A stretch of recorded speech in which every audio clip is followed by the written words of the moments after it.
Buenas tardes. Hablaré sobre el tema de las derivadas aplicadas a la arquitectura. Primero veremos conceptos de cómo una derivada se puede aplicar en el área de la arquitectura.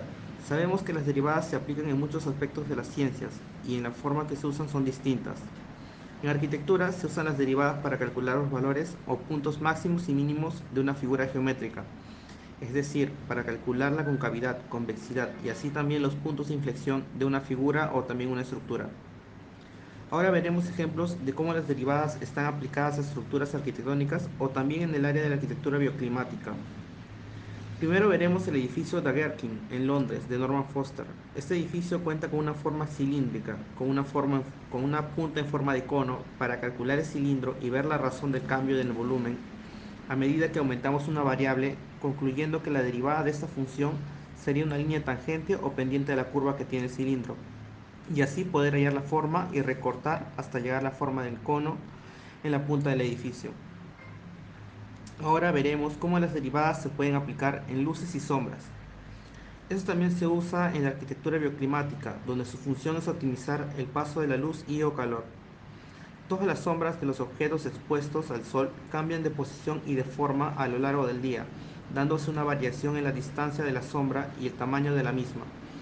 Este fenómeno se da gracias al movimiento del Sol, el cual con el tiempo determinado hace que la sombra del objeto crezca o decrezca. Este crecimiento se debe usar mediante derivadas hallando las variaciones.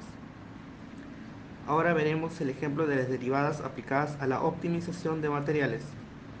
Optimizar una función consiste en encontrar sus valores máximos y mínimos. Esto significa que hay que encontrar los valores en el dominio de la función, para los cuales se alcanza el máximo y mínimo en el codominio. El proceso de optimización hace parte de una de las aplicaciones más importantes de la derivada. Con esto podemos saber qué tanto de materiales de construcción se deben utilizar para una estructura. Ahora veremos el ejemplo de la edificación La Ópera de Sydney, en Australia, hecha por el arquitecto George Hudson. En esta obra la forma de aplicar derivadas es de las formas más complejas que tienen las construcciones. Requieren de cálculos especiales que no se pueden obtener con operaciones simples geométricas. Cuando tengas que calcular superficies paraboloides o superficies orgánicas irregulares, se necesitará de esta aplicación de las derivadas. Por último, veremos el caso de un puente, el puente del puerto de Sydney, hecho por el estudio de arquitectura Dorman Dog. En este puente se pueden aplicar derivadas en los puntos de inflexión donde la estructura del puente se dobla y qué tanto se puede curvar siguiendo los conceptos de convexidad y concavidad. Si cogemos dos puntos de la parte superior del puente y los unes con una cuerda, quedará por debajo de la curva si es cóncavo, y en el caso de la rampa, si unimos dos puntos